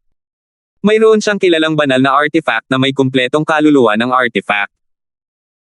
Nagulat ang lahat habang nakatingin sa tila walang talo na babae sa kalangitan. Base sa kanyang lakas, malinaw na hindi siya isang ordinaryong Advanced Emperor of Gods. Sa wakas, isang tagapamagitan mula sa Primal Flame Sect ang natatakot na nagtanong sa nanginginig na boses, sino ka? Bakit ka nakikialam sa usapin sa pagitan ng Primal Flame Sect at ng Tauba Clan? Galing ako sa Rainbow Phoenix Pavilion. Tinatanong mo ba ako? Walang pakialam na sagot ng babae. Kasabay nito, isang guhit ng liwanag ang lumabas mula sa kanyang laso. Ang guhit ng liwanag ay tumago sa panggit ng emperador ng mga Diyos, nakakasabi lang na agad nitong ikinamatay. Agad na binalot ng katahimikan ang buong lugar. Tumingin ang babae kay Basil, nagulat na nakatitig sa kanya, at nagtanong ng may bahagyang ngiti, Basil, gusto mo bang sumali sa aming Rainbow Phoenix Pavilion? Hindi pa naririnig ni Basil ang tungkol sa Rainbow Phoenix Pavilion. Gayunpaman, base sa lakas ng babae, sigurado siyang ang Rainbow Phoenix Pavilion ay mas malakas kaysa sa alinman sa 3 nangungunang puwersa sa Underworld Mansion. Gayunpaman, hindi siya agad sumang-ayon. Sa halip, tiningnan niya ang matandang lalaki na nangunguna sa mga kasama mula sa angkan ng Yuan. Bumantong hininga ang matanda nang makita niya si Basil na nakatingin sa kanya. Pagkatapos, sinabi niya sa pamamagitan ng voice transmission, huwag kang mag-atubiling. Tanggapin mo na ang kanyang imbitasyon ngayon. Ang Rainbow Phoenix Pavilion ang pinakamahusay mong pagpipilian kung gusto mong ipaghiganti ang iyong angkan sa lalong madaling panahon. Ang Rainbow Phoenix Pavilion ay isa sa mga matataas na puwersang may pinakamataas na ranggo sa Profound Energy Land, at marami silang Supreme Gods, kabilang ang mga Advanced Supreme Gods. Kasunod nito, hindi nag-atubili si Basil habang tiningnan ang babae at sinabing, Senyor, gusto kong sumali sa Rainbow Phoenix Pavilion. Ngumiti ang babae nang marinig ang sagot ni Basil. Sabi niya, sige. Mula ngayon, tatawagin mo na akong nakatatandang kapatid. Sundan mo ako para makilala ang ating Panginoon. Maaari ka nang magpaalam sa iyong mga kaibigan pagkatapos mong makilala ang ating Panginoon. Ang grupo ng mga emperador ng mga Diyos ay gulat at hindi makapaniwalang nanood lamang habang inilalayo ng babae si Basil. Walang sino man ang nangahas na pigilan sila. Sa wakas, tumawa ng malakas ang matandang lalaki mula sa angkan ng Yuan. Napakagandang araw para sa ating angkan ng Yuan at sa mansyon ng mundong ilalim. Kasunod noon, nagtawanan din ang mga tao mula sa Underworld Mansion. Sa kabaligtaran, ang mga mukha ng mga mula sa Primal Flame Sect ay namutla. Si Basil ay isang disipulo ng Rainbow Phoenix Pavilion. Bukod dito, ang kanyang nakatatandang kapatid na babae ay pambihirang malakas at isang pambihirang advanced na Emperor of Gods. Kaya naman, ang kanyang Panginoon ay tiyak na hindi isang ordinaryong kataas-taasang Diyos. Ang Primal Flame Sect ay mapapahamak. Ang mga tao mula sa Primal Flame Sect ay nalugmok sa kawalan ng pag-asa. Kasabay nito, tinitigan sila ng mga kakampi ng Primal Flame Sect, nagmumura sa loob. Ang ilan sa kanila ay nag-isip kung dapat ba silang umalis sa Profound Energy Land para tuluyan ng makatakas sa nalalapit na sakuna. Posible na papatayin sila ng kataas-taasang Diyos mula sa Rainbow Phoenix Pavilion. Sa kanilang pagkakaalam, ang mga matatandang babae sa Rainbow Phoenix Pavilion ay lubos na nagpoprotekta sa kanilang mga miyembro. Tungkol naman sa mga makapangyarihang nilalang mula sa Profound Jade Mansion, nagkatinginan sila sa isa't isa na may gulat at hindi makapaniwala nang makita nilang ang babaeng prodigy, na pinalaki ng mga nangungunang persa mula sa Underworld Mansion, ay inimbitahan na sumali sa Rainbow Phoenix Pavilion. Bukod dito, ang kanyang Panginoon ay tiyak na isang kataas-taasang Diyos. Nang makabawi sila ng kanilang katinoan, ngumiti sila at mabilis na binati ang mga tao mula sa Underworld Mansion. Nang matanggap ni Alvin ang balita kalaunan, nagulat din siya. Inimbitahan si Basil na sumali sa Rainbow Phoenix Pavilion. Hindi inaasahan ni Alvin na sasali si Basil sa Rainbow Phoenix Pavilion ng ganito kabilis. Katatapos lang niyang basahin ang impormasyon tungkol sa Rainbow Phoenix Pavilion, na inihanda ni Pong, 2 araw na ang nakalipas. Nakatakdang mapahamak ang Primal Flame Sect, di ba? Tanong ni Alvin kay Pong matapos sabihin sa kanya ni Pong ang tungkol sa pagsali ni Basil sa Rainbow Phoenix Pavilion. Sinabi ni Pong na may komplikadong ekspresyon, na balitaan kung naghahanda ng magbuwag ang Primal Flame Sect. Gayunpaman, nang sinubukan nilang umalis sa lupain ng kanilang sekta, natuklasan nilang hindi sila makaalis. Isang harang ang nakapalibot sa buong lupain, at hindi ito nabasag ng mga Intermediate Emperors of Gods kahit na nagsanib puwersa na sila. Ayon kay Junior Uncle Ye, ang harang ay malamang na itinayo ng isang Formation Master mula sa Rainbow Phoenix Pavilion. Tanging isang Supreme Rank Formation Master lamang ang maaaring magtayo ng ganitong harang na maaaring pumihil sa pag-alis ng mga miyembro ng Primal Flame Sect. Natigilan si Alvin sa mga sinabi ni Pong. Mukhang hindi kikilos ang Rainbow Phoenix Pavilion sa ngayon. Hahayaan nila si Basil na personal na maghiganti pagkatapos niyang lumakas ng sapat para gawin ito. Sa anumang kaso, walang duda na ang aw ni Basil ay alinman sa Formation Master o may malapit na kaugnayan sa isang Formation Master, sabi ni Pong. Nahirapan si Alvin na paniwalaan na hindi lamang sumali si Basil sa Rainbow Phoenix Pavilion, kundi tinulungan pa siya ng kanilang kataas-taasang Diyos na hulihin at ikulong ang kanyang mga kaaway. Bamantong hininga si Pong. Sayang naman. Kung wala kang up asterisk nis, siguradong kukunin ka ng Rainbow Phoenix Pavilion. Pagkatapos, nang aasar niyang sabi, bakit hindi mo isipin ang pagkapon? Pagkatapos, bago pa makasagot si Alvin, dagdag ni Pong, hindi rin tama iyon. Kahit nakastraighten mo ang iyong sarili, hindi ka nangangahulugang babae ka na. Parehong natawa sina Alvin at Pong sa biro. Pagkatapos, pagkaraan ng ilang sandali, na parang may naalala lang siya, sinabi ni Pong, hindi ka dapat pumasok sa closed-door cultivation sa ngayon. Kung hindi ako nagkakamali, ang mga tao mula sa Heavyweight Supreme Rank Forces ay dapat na malapit nang dumating para i-recruit ka. Ano man ang iyong piliin, dapat kang naruroon pagdating nila. Pinakamabuting huwag masaktan ang mga taong ito. Naging seryoso ang ekspresyon ni Alvin nang marinig niya ang mga salita ni Pong. Dahil sinabi sa kanya ni Pong na magkakaroon ng interes sa kanya ang mga puwersang may pinakamataas na ranggo, natural lang na wala siyang balak na sumali sa mga ordinaryong puwersang may pinakamataas na ranggo. Hindi maihahambing ang mga mapagkukunan sa pagitan ng dalawa. Inisip niya kung aling puwersang may pinakamataas na ranggo ang darating para kunin siya. Ako ang magpapasya pagdating ng panahon. Bukod sa pagsasaalang-alang sa kanilang alok, isasaalang-alang ko rin ang kanilang saloobin. Natural, isasaalang-alang ko lamang ang mga taong tapat at magalang. Hindi ko isasaalang-alang ang mga taong hindi tapat at walang galang kahit na maganda ang kanilang alok. Sa anumang kaso, alam ni Alvin na hindi niya sasaktan ang mabibigat na puwersang may pinakamataas na ranggo. Tutal, hindi lang siya ang mapapahamak, kundi pati na rin ang Pyryang sect ay masasangkot. Maaaring nangunguna ang Pyryang sect sa food chain sa Eastern Ridge Mansion, ngunit para silang langgam sa harap ng mabibigat na puwersang may pinakamataas na ranggo.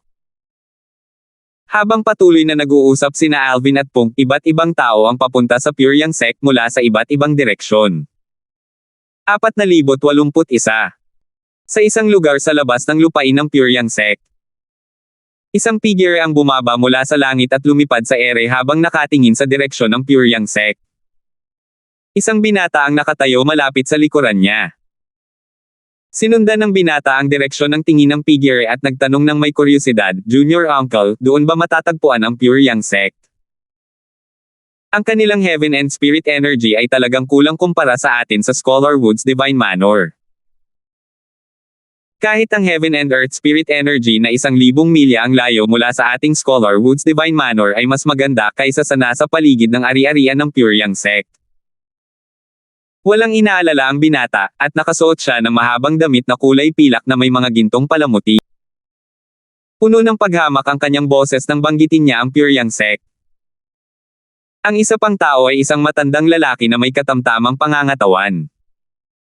Nakasuot siya ng mahabang berdeng roba. Nakatingin pa rin siya sa direksyon ng Pyryang sect habang umiiling matapos makinig sa mga salita ng binata. Sabi niya, "Hindi mo maihahambing ang Pyryang sect sa aming manor."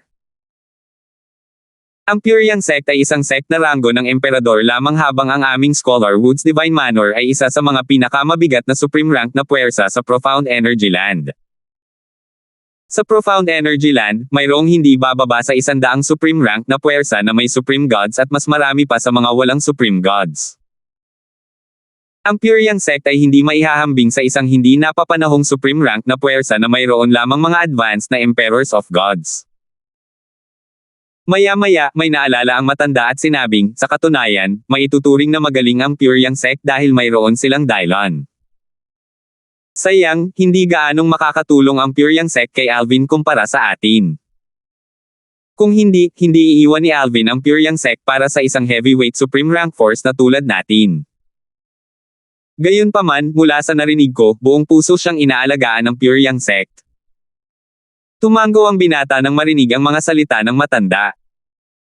Gayon din, kung siya ang nasa kalagayan ni Alvin, hindi siya sasali sa isang puwersang hindi makakabuti sa kanya. Maya-maya, nagtanong siya, "Junior Uncle, dapat ba nating ipahayag ang ating pagdating ngayon?" Bago sumagot ang matanda, idinagdag ng binata, "Si Dylon, ang pinakamalakas na tao sa Pyryang sect, mas mabuting lumabas ka at salubungin ka." Bahagyang itinaas ng matanda ang isang kilay at sinabing, "Kapag nasa teritoryo ka ng ibang tao, mas mabuting manatiling mahinhin." Sa pagkakaalam ko, hindi lang kami ang nagtatangkang mag-recruit kay Alvin. Ang Scarlet Flame Palace at ang Lone Primordial Spirit Congregation ay nagpadala na rin ng kanilang mga kinatawan dito. Kung ang iyong kaabangan ay nakasakit sa Pyryang sect at kumalat ang balita tungkol dito kay Alvin, maaaring makaapekto ito sa pagkakataong sumali siya sa amin. Sa tingin mo ba ay hindi mo kailangang pagdaanan ang mga kahihinatnan kung malaman ng manor na ikaw ang dahilan kung bakit ayaw sumama ni Alvin sa amin? Nagbago ang ekspresyon ng binata nang marinig ito. Pagkatapos, huminga siya ng malalim. Sandaling-sandali, ang arrogant niyang ekspresyon ay napalitan ng isang maamong ekspresyon. Pagkatapos, seryoso niyang sinabi, "Naiintindihan ko, Junior Uncle. Hindi ko na minamaliit ang Pyryang sect dahil lang sa sila ay isang puwersang may ranggong emperador." Tumango ang matanda. "Dahil sa iyong likas na talento at kasanayan sa pag-unawa, maituturing kang isang prodigy sa ating Scholar Woods Divine Manor.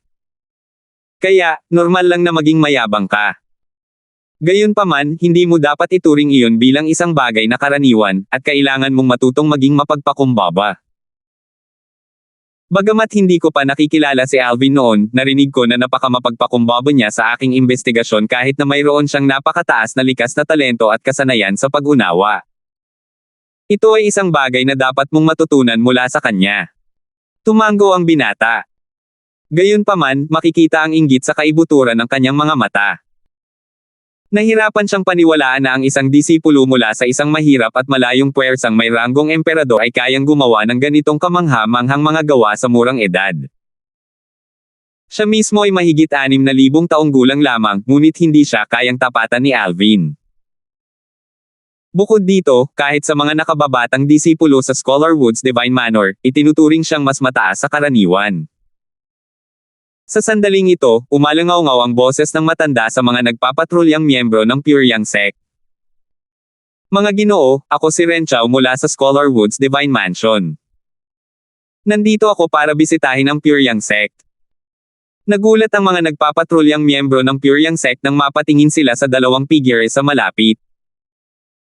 Bago pa man magsalita ang kabilang panig, hindi na nila naramdaman ang presensya ng kabilang panig kahit na malapit lang sila. Ang Scholar Woods Divine Manor. Isa iyan sa mga pinakamabigat na puwersang supreme rank sa ating Profound Energy Land, tama ba? Ito ang pinakamalakas na puwersa sa Misty Fellowship Mansion. Ano pa kaya iyon? Iisa lang ang Scholar Woods Divine Manor sa Profound Energy Land. Tama iyan. Tiyak na hindi papayagan ng mga puwersang may pinakamataas na ranggo na maranasan ng iba ang katulad ng sa kanila. Bukod pa rito, ang dalawang taong ito ay malinaw na pambihira dahil nagagawa nilang lumapit ng napakalapit nang hindi natin namamalayan ang kanilang presensya. Sinabi ng pinuno ng aming sect dati na magkakaroon ng mga pagbisita mula sa iba't ibang heavyweight supreme rank forces sa aming Profound Energy Land. Walang duda na sila ay mula sa supreme rank Scholar Woods Divine Manor. Sa oras na ito, isang elder, ang pinuno ng patrol team, ang nagpadala ng mensahe bago niya sinabing, sumunod kayo sa akin para batiin ang mga senior mula sa Scholar Woods Divine Mansion. Sinasabing ang mabibigat na puwersang may pinakamataas na ranggo ay nagpadala ng mga Supreme God bilang kanilang kinatawan. Kaya naman, ang mga bisitang ito ay malamang na mga Supreme God. Sa pinakamababa, sila ay mga Advanced Emperor of Gods. Matapos batiin ng patrol team ang dalawang bisita, muling sinabi ng pinuno, mga senior, darating na ang Ascension Elder ng ating Pyongyang Sect na si Peggy para salubungin kayo. Maghintay muna kayo. Hindi nagtagal matapos magsalita ang matanda, isang figure ang lumipad mula sa malayo. Ito ay walang iba kundi si Peggy. May bahid ng pag-aalala ang makikita sa kanyang mga mata habang ikinukuyom niya ang kanyang mga kamao at yumuko bago sinabing, pagbati, Senior Wang. Ngumiti ang matandang lalaki na si Ren Chao Wang. Elder Lanten, nauuna sa iyo ang iyong reputasyon. Hindi ko inaasahan na personal mo akong tatanggapin. Malinaw na nasiyahan si Ren Chao na personal siyang tinanggap ni Peggy. Alam niyang ang lakas ni Peggy ay pangalawa lamang kay Dylan sa Pyongyang Sect. Senior, sumunod po kayo sa akin, magalang na sabi ni Peggy habang sinenyasan ang dalawang bisita na sumunod sa kanya. Sa kabila ng kalmadong ekspresyon sa kanyang mukha, medyo kinakabahan pa rin siya nang maramdaman ang dominanteng aura ni Ren Chao. Naisip niya, isa talaga siyang kataas-taasang Diyos. Hindi ako mapaparamdam ng ganito sa isang mas mataas na emperador ng mga Diyos. Patuloy na naisip ni Peggy sa kanyang sarili, siya ang unang kinatawan at kataas-taasang Diyos mula sa isang matibay na puwersang pinamumunuan ng kataas-taasang kapangyarihan na dumating. Bago dumating si Ren Chao, ilang kinatawan mula sa mga ordinaryong puwersang may pinakamataas na ranggo ang nakapunta na sa Pyongyang Sect. Ang mga kinatawan na ito ay pawang mga matataas na emperador ng mga Diyos. Ito ang unang pagkakataon na may isang kataas-taasang Diyos na tumuntong sa lupain ng ating Pyongyang Sect sa nakalipas na 100,000 taon. Hindi ko akalain na ang dahilan ay isang batang disipulo na wala pa sa 3,000 taong gulang, madamdaming naisip ni Peggy kasabay ng isang buntong hininga. Kasabay nito, natanggap din ng iba pang mga Intermediate Emperor of Gods ang balita tungkol sa pagdating ni Ren Chao sa sekta. Sa oras na ito, sina Stuart at Pong ay nakaupo sa patio ni Stuart sa isla ng Yunfeng. Nandito na ang kinatawan mula sa Scholar Woods Divine Manor, sabi ni Stuart. Napakabilis. Masyadong nagiging kapana-panabik ang mga bagay-bagay kaya halos hindi ako makaupo, nakangiting sabi ni Pong. Umiling si Stuart. Hindi ito mabilis. Tingnan mo si Basil mula sa mansyon ng mundong ilalim. Dinala na siya palayo ng isang makapangyarihang nilalang mula sa Rainbow Phoenix Pavilion ilang araw na ang nakalipas. Bagamat ang taong kumuha sa kanya ay hindi isang kataas-taasang Diyos, isa pa rin siyang advanced na Emperor of Gods na nagtataglay ng isang kilalang banal na artifact na may kumpletong kaluluwa ng artifact. Kaya naman, ang kanyang Panginoon ay tiyak na isang kataas-taasang Diyos. Hindi sumang-ayon si Pong kay Stuart. Ama, hindi mo maaaring paghambingin ang dalawa. Dagdag niya, walang ibang pagpipilian ang Rainbow Phoenix Pavilion kundi kumilos ng mabilis dahil mga babaeng miyembro lang ang tinatanggap nila. Bihira lang sa kanila ang isang tulad ni Basil. Ang iba pang mabibigat na puwersang may pinakamataas na ranggo ay hindi man lang magbibigay pansin kay Roger, lalo na kay Basil. Sinabi ni Stuart, bagamat mas mahina na si Basil ngayon, maaaring malampasan niya si Roger sa hinaharap. Mas kaunti ang miyembro ng Rainbow Phoenix Pavilion kaya mas marami silang matitira. Sa anumang kaso, tiyak na magiging isang puwersa siyang dapat pagtuunan ng pansin sa hinaharap. Tumanggaw si Pong bilang pagsang-ayon. Tama ka. Pagkatapos, ngumiti siya at nagtanong, Ama, ilang heavyweight supreme rank forces sa tingin mo ang nagpadala ng kanilang mga kinatawan dito? 4,082. Umiling si Stuart. Mahirap sabihin. Sa ngayon, masasabi ko lang nang may katiyakan na ang Myriad Laws Academy at ang Rainbow Phoenix Pavilion ay hindi mag-iimbite kay Alvin. Para naman sa iba pang puwersa, malamang na ang karamihan sa kanila ay magpapadala ng kanilang mga kinatawan dito. Maaari pa nga nilang ipadala ang kanilang mga batang disipulo kasama ng kanilang mga kinatawan. Patuloy na sinabi ni Stuart, tiyak na magiging napakahusay ng mga batang disipulo. Hindi rin mababa ang kanilang talento kay Alvin. Gayunpaman, walang puwersa na hindi nagnanais ng mas maraming mahika. Bukod dito, ang potensyal at talento ni Alvin ay malamang na mas mataas kaysa sa kanilang mga batang mahika. Kung tatanggap si Alvin ng mga mapagkukunan ng cultivation tulad ng kanilang mga batang mahika mula sa murang edad, mas malakas siya kaysa sa kanilang mga batang mahika ngayon. Tumanggaw si Pong. Gayunpaman, pagkaraan ng ilang sandali, umiling siya at sinabing, tama ka, ngunit mali ka rin, Ama. Totoo na ang mga mapagkukunan ni Alvin ay hindi maihahambing sa mga mula sa mga puwersang may pinakamataas na ranggo dahil siya ay mula sa makamundong kaharian. Gayunpaman, ang mga hindi gaanong kanais-nais na sitwasyon ang humubog sa kanya sa taong siya ngayon. Ang kanyang karanasan, ang kanyang mga paghihirap, ang kanyang mga hindi inaasahang engkwentro, at iba pa ay nagbigay sa kanya ng kalamangan na wala sa mga lumaki sa mga puwersang may pinakamataas na ranggo. Ang mga batang prodigy na iyon ay namumuhay ng napaka-protektado sa mga hangganan ng kanilang mga lupain, at sila ay pinakain ng lahat. Kung ang kanilang mga nakatatanda ay hindi naging ganoon kaprotektado at hinayaan silang gumala sa mundo upang makaranas ng mga paghihirap, tiyak na mas malakas sila. Sayang, hindi isusugal ng mga nakatatanda ang ganoong bagay dahil may posibilidad na mamatay. Pagkatapos noon, sinabi niya, sa madaling salita, may mga kalamangan at kahinaan sa lahat ng bagay. Tumanggaw si Stuart nang marinig ang mga salita ni Pong. Gayunpaman, kailangan pa ring sabihin na ang mga batang mahiwagang nilalang tulad ni Alvin mula sa mga makamundong kaharian ay napakabihirang. Marahil, kahit ang mga kataas-taasang Diyos na nagmula sa mga mababang kaharian ay hindi kasing talino o kasing lakas ni Alvin sa kanyang edad. Kumislap ang mga mata ni Stuart habang sinasabi niya, pagkatapos kong makinig sa iyo, bigla kong naramdaman na si Alvin ay may potensyal na maging isang supreme powerhouse. Bukod pa rito, hindi naman mababa ang tsansa niya. Sandaling natigilan si Pong nang marinig niya ang kanyang ama na nagsasabing may pagkakataon si Alvin na maging isang supreme powerhouse sa hinaharap. Sa totoo lang, hindi niya naisip ang ganoon kalayo. Bukod dito, sa kanyang isipan, iisa lang ang taong may potensyal na maging isang supreme powerhouse, at ito ay si Dylon na halos kaedad niya. 10,000 taon na ang nakalilipas, ang lakas ni Dylon ay hindi maihahambing sa lakas ni Pong. Gayunpaman, pagkalipas ng 10,000 taon, si Dylon ay lubos na bumuti at nalampasan siya. Kaya naman, batay sa labis na pag-unlad ni Dylon, hindi siya magugulat kung si Dylon ay maging isang kahangahangang makapangyarihang nilalang sa hinaharap. Kung tungkol naman kay Alvin, hindi masyadong nag-isip si Pong. Tutal, si Alvin ay isa pa ring Panginoon ng mga Diyos. Bagamat lubos na may talento si Alvin, malayo pa ang lalakbayin ni Alvin kahit na maaari siyang maging isang supreme powerhouse. Gayunpaman, matapos makinig sa mga salita ng kanyang ama, muling pinag-isipan ni Pong ang mga nagawa, lakas, at edad ni Alvin. Kasunod nito, nakaramdam siya ng panginginig sa kanyang likod. Ang kasalukuyang lakas ni Alvin ay higit na nalampasan ang kanyang lakas at ni Dylan noong sila ay kasing edad niya.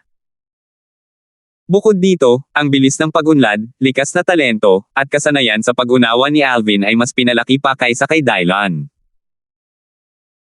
Kaya naman, kung sa tingin niya ay may potensyal si Dylan na maging isang supreme powerhouse, walang duda na si Alvin ay may mas mataas na potensyal na maging isang supreme powerhouse. Nanatiling tahimik si Pong, wala sa sarili niyang iniisip. Bukod pa rito, kahit na isang napakalaking talento si Junior Uncle Ye, wala pang heavyweight supreme rank forces ang nagtangkang mag-recruit sa kanya.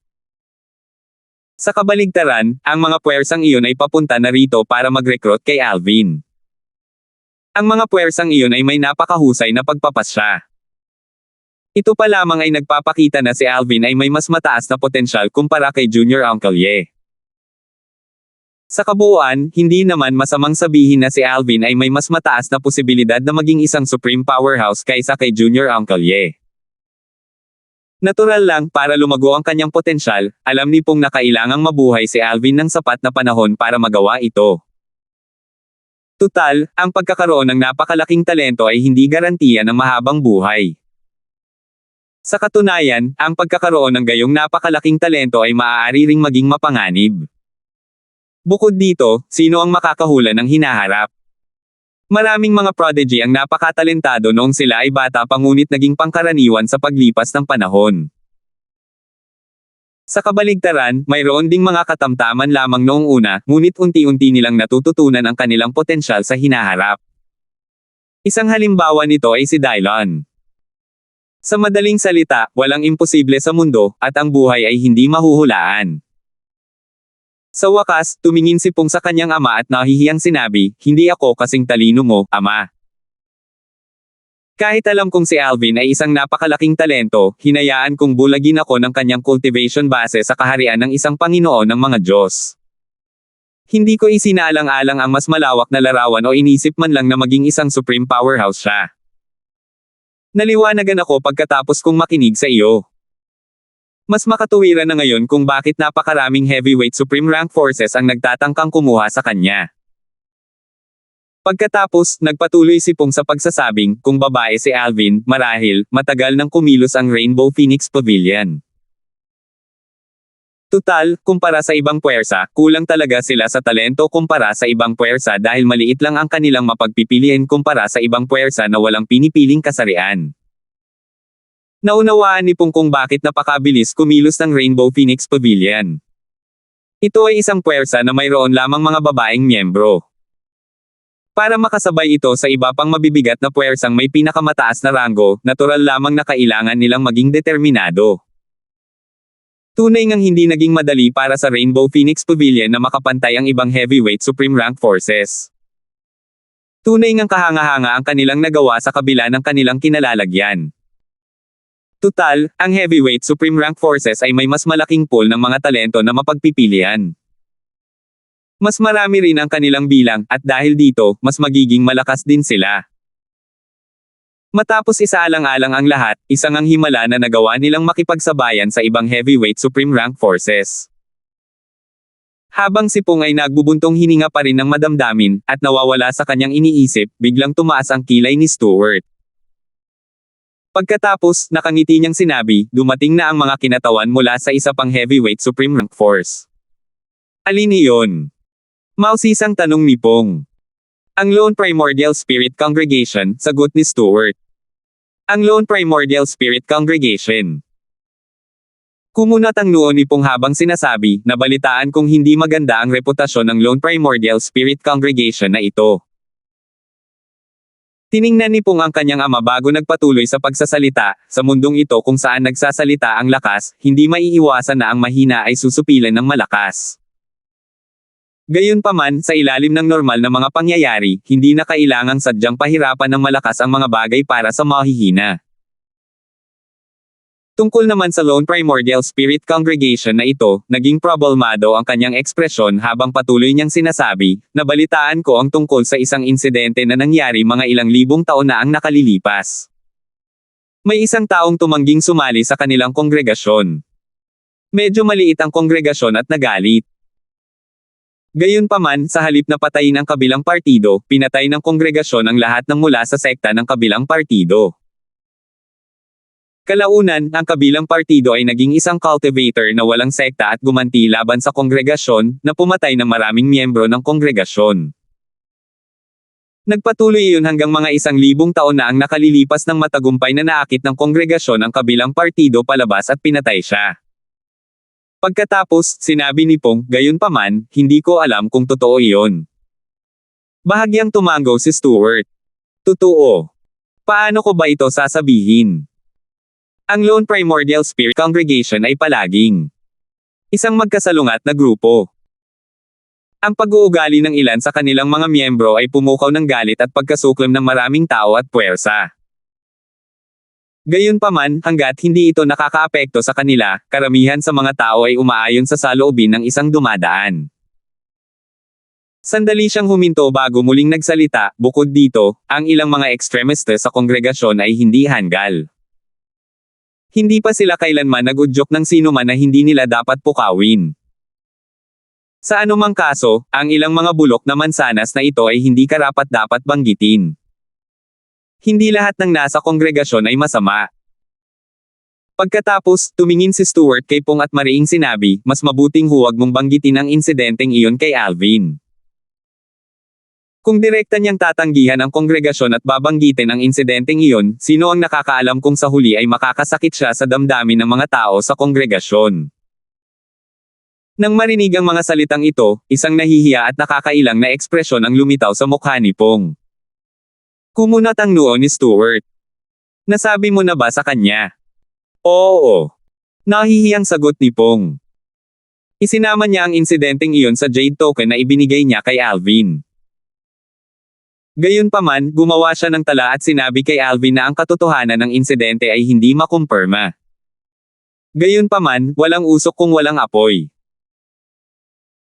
Napaka-impulsive mo talaga, sabi ni Stuart habang umiiling, sa anumang kaso, kahit na hindi ko masyadong nakakasalamuha ang batang iyon, dahil sinabi mo na sa kanya ang tungkol dito, 100% akong sigurado na walang posibilidad na sumali siya sa Lone Primordial Spirit Congregation. Pagkatapos, ipinaalala ni Stuart sa kanyang anak, dahil nandito ang mga tao mula sa kongregasyon, sabihin mo kay Alvin na huwag banggitin ang pangyayaring ito kapag tinanggihan niya sila. Gumamit ka ng ibang dahilan para tanggihan sila ng marahan para hindi niya sila masaktan. Naging seryoso ang kanyang ekspresyon nang sabihin niya, tiyak na hindi makakabuti para sa kanya kung babanggitin niya ang bagay na iyon. Kumunat ang noo ni Pong. Padre, hindi naman siguro kasing lala at kasing seryoso ng pinagsasabi mo ang mga bagay-bagay, di ba? Kahit tumanggi si Alvin na sumali sa Lone Primordial Spirit Congregation, sasali pa rin siya sa isa pang heavyweight supreme rank force. Hindi siya walang suporta. Huwag mong sabihin na itatapon ng kongregasyon ang lahat ng pagpapanggap na mabait. Hindi sila nakahihigit sa iba pang heavyweight supreme rank forces kaya tiyak na hindi nila sila basta-basta sasaktan. Bukod pa rito, kapag lumakas si Alvin sa hinaharap, tiyak na maghihiganti siya sa kanila kung maglalakas loob silang guluhin siya. Tutal, hindi naman si Alvin tulad ng Sectless Cultivator na pinatay nila. Si Alvin ay magkakaroon ng suporta ng isa pang heavyweight supreme rank force. Bagamat may masamang reputasyon ang Lone Primordial Spirit Congregation, hindi inisip ni Pong na mangangahas silang kumilos ng labis-labis kahit natanggihan sila ni Alvin. Tutal, hindi tulad ng cultivator na walang sekta noon, may suporta si Alvin. Kung mabilis silang kikilos at walang iniiwang bakas, paano mo mapapatunayang sila ang salarin? Kahit na gustong kumilos ng kabilang heavyweight supreme rank force, kailangan nilang may ebidensya. Lahat sila ay heavyweight supreme rank force kaya hindi sila maaaring kumilos ng padalos-dalos. Ang digmaan ay makakasama sa magkabilang panig, sabi ni Stuart habang umiiling, pakiramdam niya ay medyo inosente pa rin ang kanyang anak, kung talagang sinaktan sila ni Alvin, sa palagay ko ay wala nang dapat ipag-alala ang ating Pure Young sect.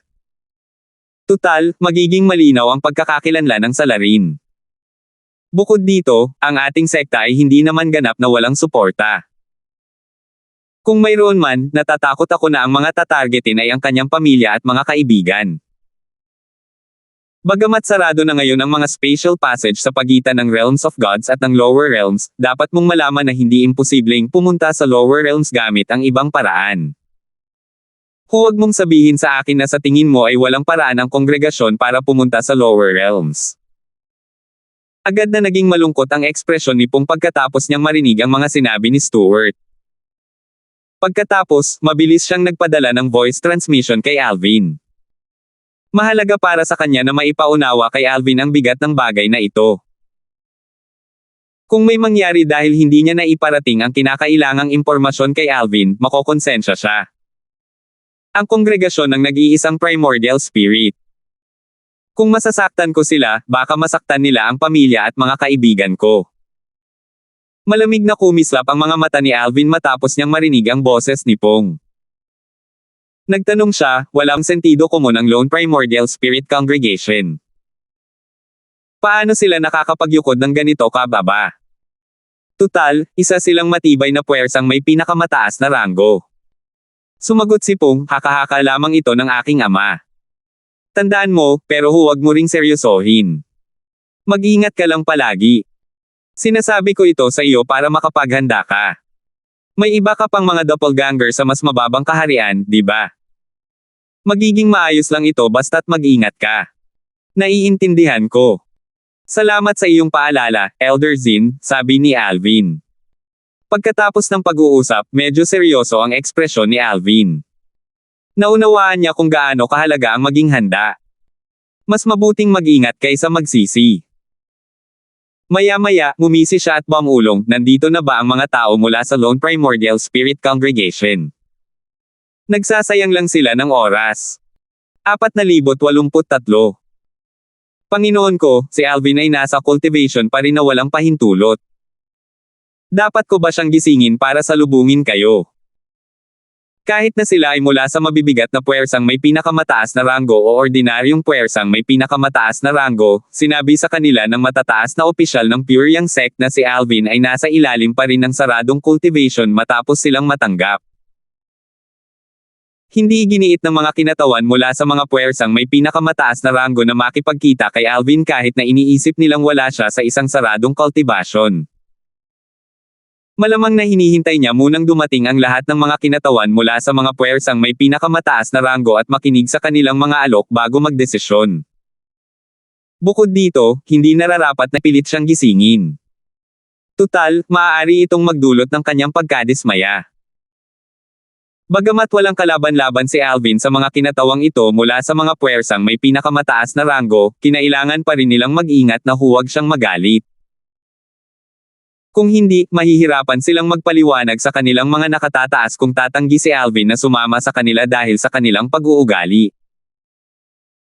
Dahil dito, maging ang dalawang kataas-taasang Diyos mula sa Scholar Woods Divine Manor at ang Lone Primordial Spirit Congregation ay matiyagang naghintay para kay Alvin matapos silang manirahan sa kanilang pansamantalang tirahan sa ari-arian ng Pure Young sect. Nandito na ang mga kinatawan mula sa Scholar Woods Divine Manor at sa Lone Primordial Spirit Congregation. Bukod pa rito, sila ay mga panimulang Supreme Gods. Dahil nandito na ang mga kinatawan mula sa Scholar Woods Divine Manor at sa Lone Primordial Spirit Congregation, wala nang saysay na manatili pa tayo rito, tama ba? Sila ay mula sa pinakamabigat na Supreme Rank Forces ng Profound Energy Land. Mayroon silang mga advanced Supreme Gods sa kanilang mga puwersa samantalang ang pinakamalakas na powerhouse sa ating mga puwersa ay mga Intermediate Supreme Gods lamang. Dapat ba tayong magpadala ng mensahe sa sekta at magtanong tungkol sa susunod nating gagawin? Kung papayagan ito ng sekta, maaari na tayong umalis. Kung hindi, sayang lang ang oras natin sa pananatili rito. Sige, magpapadala ako ng mensahe pabalik sa sekta.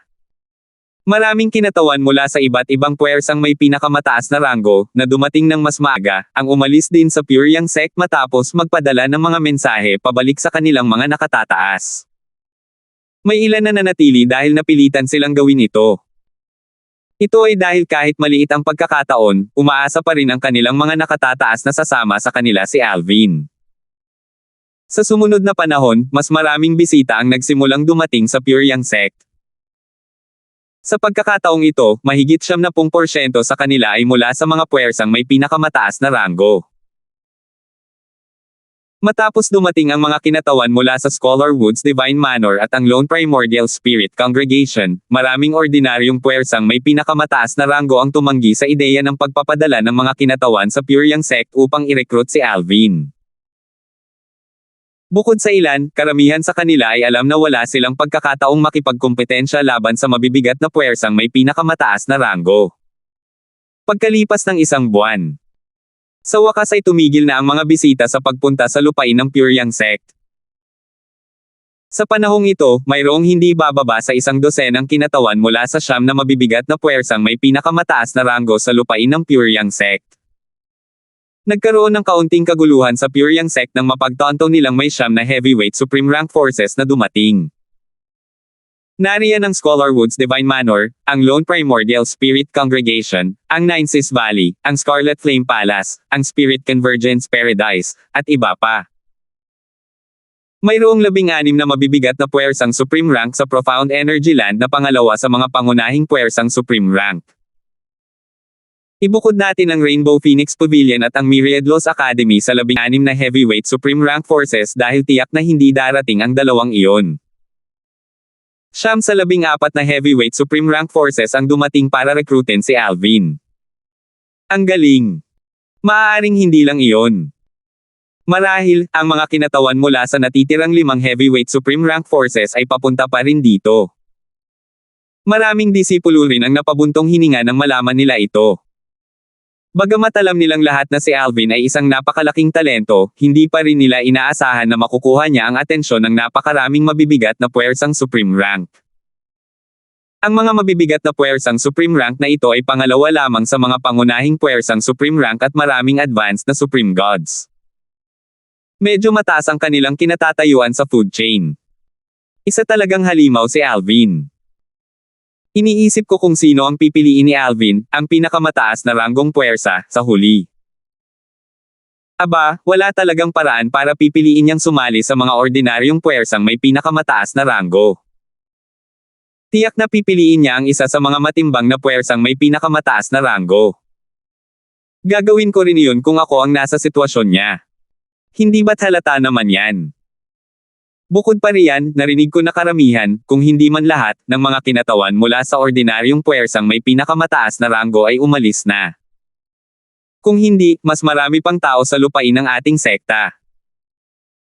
Handa akong sumali sa isang ordinaryong puwersang may pinakamataas na ranggo kasama ang isang simpleng kataas-taasang Diyos. Hindi porket handa kang sumama sa kanila, papayagan ka na rin nilang sumama sa kanila. Napakasama. Sa sandaling ito, ang mga matataas na opisyal ng Pyryang sect ay nagtipon para sa isang agarang pagpupulong. Dati, sinabihan na nila ang lahat ng katawan ng mga puwersang may pinakamataas na ranggo na si Alvin ay nasa ilalim ng saradong cultivation upang matiyak na magkakaroon ng patas na pagkakataon ang lahat na i-recruit si Alvin. Ito rin ay upang matiyak ang kanilang sariling kaligtasan. Paano kung ang mga nahuli sa pagdating at nawalan ng pagkakataong i-recruit si Alvin ay magdesisyong ibuhos ang kanilang galit sa kanila? Panahon na para sabihin kay Alvin na lumabas na sa saradong paglilinang, tama ba? Panahon na para magpakita siya. Marami sa kanila ang sumang-ayon na oras na para magpakita si Alvin. Sa palagay ko ay wala nang ibang bisita. Kahit na mayroon pa, hindi na tayo maaaring magpaliban pa. May ilang mga batang prodigy na sumama sa mga kinatawan na naiinip na. Paano kung sabihin sa kanila ng kanilang mga nakatatanda na maggulo? Oo nga. Hindi nararapat para sa mga kinatawan na magsimula ng gulo. Tutal, maaaring makaapekto ito sa kanilang pagkakataong ma-recruit si Alvin. Kaya, baka sabihin nila sa kanilang mga batang prodigy na magsimula na lang ng gulo. Sige. Bakit hindi natin hayaan silang makipagkita kay Alvin sa loob ng 10 araw? Sa oras na iyon, maaari na nilang i-recruit si Alvin at sabihin sa kanya ang mga benepisyo ng pagsali sa kanila bago siya magdesisyon kung aling puwersa ang sasali. 10 araw man o kalahating buwan, walang pagkakaiba. Sa pagtatapos ng pagpupulong, napagpasyahan nilang makikipagpulong si Alvin sa mga kinatawan mula sa mga puwersang may pinakamataas na ranggo sa loob ng kalahating buwan. Napagpasyahan nilang maghintay muna ng kaunti kung sakaling may iba pang mga kinatawan na paparating pa. Nang ipaalam nila sa mga kinatawan mula sa Heavyweight Supreme Rank Force ang kalahating buwang paghihintay, karamihan sa kanila ay naging matyaga. Kasabay nito, nakatanggap din si Alvin ng mensahe mula kay Dylon. Kalahating buwan ang lumipas. Sige. Walang anumang opinyon si Alvin tungkol sa pakikipagkita sa mga kinatawan mula sa mga puwersang may pinakamataas na ranggo pagkalipas ng kalahating buwan. Ang kanyang atensyon ngayon ay nasa kanyang sword daw dahil nakakuha siya ng ilang mga bagong kaalaman kamakailan. Ang Akademya ng Maraming Batas. Ang Myriad Laws Academy ang tanging akademya sa mga matataas na puwersang may pinakamataas na ranggo sa Profound Energy Land. Ito ay matatagpuan sa tuktok ng isang mataas na hanay ng bundok. Para itong isang paraiso na hiwalay sa sekular na mundo. Masigla ang kapaligiran, at ang lugar ay puno ng mga estudyanteng naglalaban at nagpapalitan ng kaalaman. Narinig mo na ba? Isang natatanging prodigy ang lumitaw sa liblib na 7 mansions noong pista ng 7 mansions. Si Alvin ba ang tinutukoy mo mula sa Pyryang Sect, isang puwersang may ranggong emperador sa Eastern Ridge Mansion? Tama iyan. Totoo ba na isa siyang intermediate Lord of Gods at naunawaan niya ang double teleportation profundity at sword daw kahit wala pang 3,000 taong gulang? Oo. Nakumpirma na. Bukod dito, hindi siya katutubo ng lupain ng malalim na enerhiya. Siya ay mula sa makamundong kaharian. Umakyat siya mula sa makamundong kaharian patungo sa isang kaharian ng Devata bago siya nakarating sa lupain ng malalim na enerhiya. Mahirap isipin na ang isang tao mula sa makamundong mundo ay makakamit ng ganito kalaki. Iniisip ko kung minana niya ba ang pamana ng isang napakalakas na kapangyarihan. Sino ang nakakaalam? Lahat tayo ay may kanya-kanyang di inaasahang pagkikita. Paano kung minana niya ang pamana ng isang napakalakas na kapangyarihan? Hindi naman natin maaagaw ang pamana mula sa kanya. Sa tingin ko iilang tao lang sa akademya natin ang kapantay niya. Sayang naman. Tiyak na walang ipapadala ang akademya natin para i-recruit siya. Kung hindi, makikita natin mismo kung gaano siya kahanga-hanga. Huwag kang mag-alala. Tiyak na magkakaroon tayo ng pagkakataong makilala siya sa hinaharap dahil tiyak na sasali siya sa isa sa mga heavyweight supreme rank forces. Narinig ko lang ang balita mula sa Pyryang Sect. Sa kasalukuyan, 9 na heavyweight supreme rank forces ang nagpadala ng kanilang mga kinatawan upang mag-recruit kay Alvin. 9. Nagpadala ba ang lahat ng 9 na puwersa ng mga kataas-taasang Diyos para i-recruit siya? Malaking tsansa na talaga siya ngayon. Hindi napigilan ng mga estudyante ng Myriad Laws Academy ang mapabuntong hininga ng pag-usapan si Alvin. Ang ilan sa kanila ay naiinggit din sa kanya. Kasabay nito, hindi napansin ng mga estudyante ang isang matangkad at matipunong figure na lumilipad ng mataas sa kalangitan. Sa loob lamang ng ilang sandali, nakarating na siya sa itaas ng mga ulap. Bumulong siya sa sarili, Alvin. Wala pa siyang 1,000 taong gulang, pero ang dami na niyang nagawa. Kay bibihirang hiyas. 4,084. Sa palasyo ng langit na nag-iisa at mapangwasak. Naging maingat si Alvin matapos siyang bigyan ng babala ni Pong. Natural lang na sinabi rin niya ito kay Berting. Sa aking palagay, dapat umalis na rito sina Elder Wu at Senior Edmund. Hindi pa sila nakakamit ng pagkadyos at hindi pa sila maaaring bumuo ng mga doppelganger. Delikado para sa kanila ang manatili rito. Hindi lingid sa kaalaman ng lahat na mayroon akong magandang relasyon sa kanila, sabi ni Alvin. Tumanggaw si Berting. Mas mabuting maging maingat sa mga ganitong bagay. Dadalhin ko sila sa isang ligtas na lugar. Kapag naayos na ang lahat, ibabalik ko sila ulit. Huwag kalimutang bigyan ng babala ang iba. Bukod sa solitary destructive heavens, mayroon ka ring ibang mga taong malapit sa iyo sa iba pang Devata realms. Maaaring targetin din sila ng Lone Primordial Spirit Congregation. Alam ko. Bibisitahin ko ang iba pang mga Devata realm para bigyan sila ng babala, sabi ni Alvin. Natural lang na naisip na niya ito. Marami siyang mabubuting kaibigan na nakakalat sa iba't ibang Devata realm. Bagamat matagal silang hindi nagkita, nanatili ang kanilang ugnayan.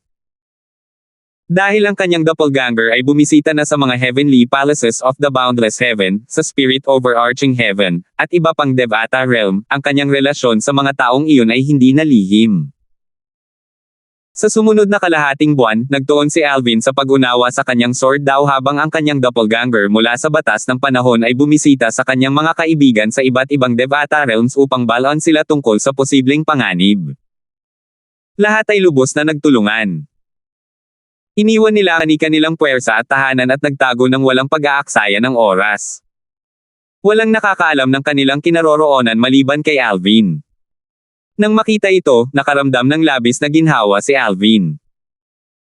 Dahil dito, hindi magagawang sakta ng Lone Primordial Spirit Congregation ang kanyang mga kaibigan kung sakaling makarating sila sa mas mababang kaharian.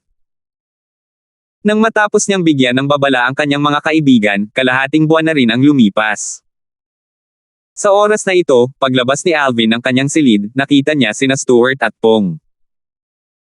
Nandito ang dalawa para samahan siya sa pakikipagkite sa mga kinatawan mula sa iba't ibang heavyweight supreme rank forces. Bago umalis sa Cloud Peak Island, same time na binalaan ni Pong si Alvin, "Alvin, alam kong masama ang impresyon mo sa Lone Primordial Spirit Congregation.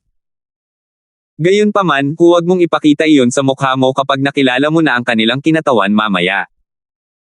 Hindi mo na kailangang masaktan sila. Magiging disbentaha lang iyon para sa iyo.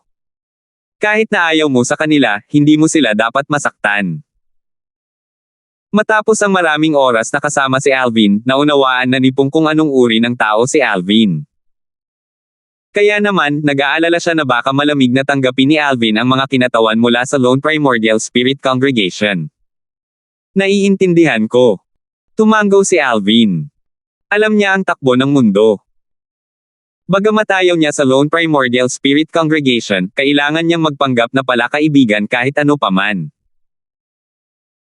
Pagkatapos umalis sa Cloud Peak Island, sina Stuart, Pong, at Alvin ay nagtungo sa pangunahing isla upang makipagkita sa mga kinatawan mula sa iba't ibang heavyweight supreme rank forces.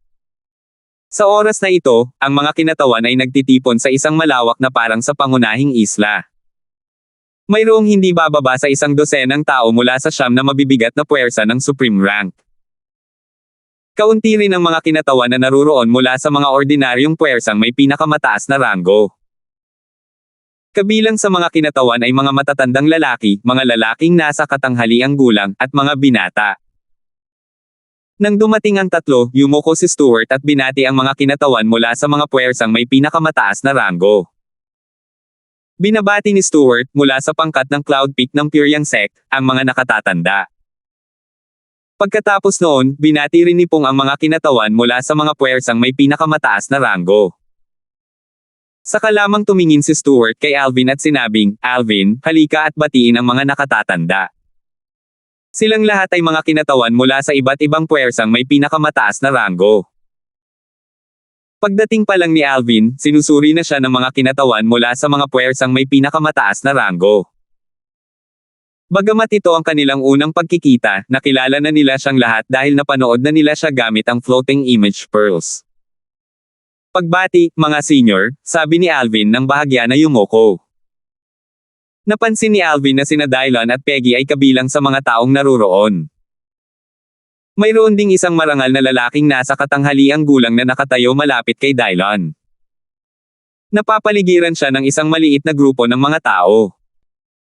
Alam niyang ang lalaking nasa katanghaliang gulang ay ang pinuno ng sekta ng purong yang na hindi pa niya nakikilala noon.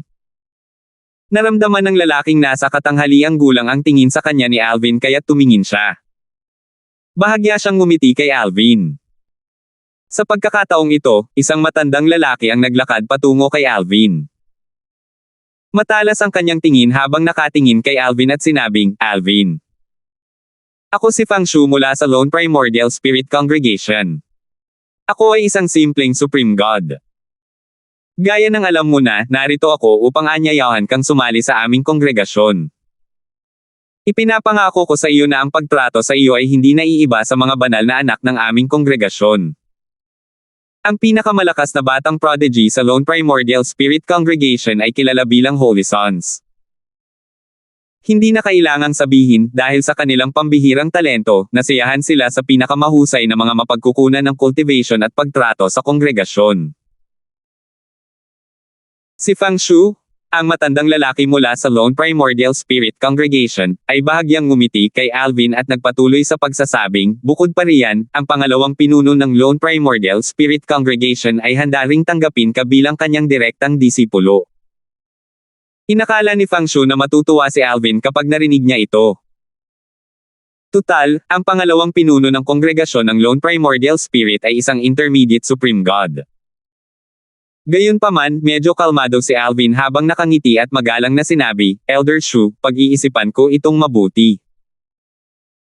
Sa kabila ng kanyang mabait na ekspresyon at tono, medyo nakaramdam ng pagkasuklam si Alvin sa loob-loob niya. Tumindi ang kompetisyon sa pagitan ng iba't ibang puwersang may pinakamataas na ranggo habang sinusubukan nilang rekrutin si Alvin. Inalok pa nga siya ng ordinaryong puwersang may pinakamataas na ranggo ng sukdulan kung papayag siyang sumali sa kanila. Medyo nagulat ang mga matataas na opisyal mula sa Pure Yang sect habang nakikinig sila sa mga kinatawan na nangangako ng iba't ibang benepisyo kay Alvin. Hindi nila maiwasang magtaka tungkol sa kayamanan ng mga puwersang may pinakamataas na ranggo nang marinig nila ang mga alok. Kasabay nito, nagtaka sila tungkol sa kahalagahan ni Alvin para sa mga puwersang may pinakamataas na ranggo na ito na mag-alok ng napakaraming bagay para lamang makuha siya. Sa oras na ito, nakangiting sinabi ni Ren Chao mula sa Scholar Woods Divine Manor, Alvin, dapat mong malaman na sa mga kinatawan mula sa mabibigat na puwersang may pinakamataas na ranggo na naroroon, ako ang pinakamaagang dumating. Naniniwala akong marami itong ipinahihiwatig tungkol sa katapatan ng aming Scholar Woods Divine Manor. Hindi mo pagsisisihan ang iyong desisyon kung magpasya kang sumama sa amin. Kung ang iyong pagganap ay magpapatuloy na namumukod tangi pagkatapos sumali sa aming manor, lalo na ang isang intermediate Supreme Gods, kahit ang aming mga advanced Supreme Gods ay handang tanggapin ka bilang kanilang mga direktang disipulo. Pagkarinig pa lang ng boses ni Ren Chao, may nanunuyang nagsalita, Ren Chao, hindi ka ba nahihiya na magsalita ng ganyan? Paulit-ulit na sinasabi ng binata sa likod mo ang masasamang bagay tungkol kay Alvin. Inakusahan pa niya si Alvin na nagkukunwaring nasa closed-door cultivation para maiwasan ang pagkikita namin. Ang taong nagsalita ay mula sa 15th Constellation Sect, isang matibay na puwersang may pinakamataas na ranggo. Agad na dumilim ang ekspresyon ni Ren Chao pagkasabi niya. Nag-aalab ang kanyang mga mata sa galit habang nakatingin sa kanya. Ang mga kataas-taasang Diyos na ito at ang mga matataas na emperador ng mga Diyos na naruroon ay nawala ng kanilang marangal na katayuan habang sinusubukan nilang hikayatin si Alvin na sumali sa kani-kanilang puwersa. Lahat sila ay lubos na palakaibigan at mabait na parang siya ay kanilang mga inapo. Sa wakas, pagkaraan ng ilang panahon, ang kataas-taasang Diyos mula sa palasyo ng Escarlate ng Apoy ay ngumiti kay Alvin at sinabing, Alvin, nasabi na namin ang kailangang sabihin. Panahon na para magdesisyon ka ngayon. Hindi ako makapagsalita para sa iba, ngunit ang aming palasyo ng Escarlate ng Apoy ay hindi magagalit kahit natanggihan mo ang aming imbitasyon. Kung tatanggihan mo kami, nais kong idagdag na sa hinaharap, kung hindi ka nasisiyahan sa pagtrato sa puwersang iyong sinalihan, tatanggapin ka pa rin ng palasyo ng Escarlate ng Apoy ng bukas palad. Hindi napigilan ni Alvin ang mapangiti nang marinig ang mga salitang ito. Sa sandaling ito, nakatanggap si Alvin ng voice transmission mula kay Fang Shu. Alvin, ang Lone Primordial Spirit Congregation ay maraming disipulo mula sa mas mababang antas na katulad mo. Kamakailan lamang, ang ilan sa kanila ay bumalik sa kani-kanilang Devata Realm sa pamamagitan ng Destruction Divine Shuttles at nakarinig ng marami sa iyong mga kwento. Tutal, kakaunti ang mga tao sa Devata Realms na hindi nakakaalam ng natatanging Young Master ng Heavenly Palace sa Solitary Destructive Heaven. Salamat po at sinamahan ninyo ako. Ingat lagi mga Master.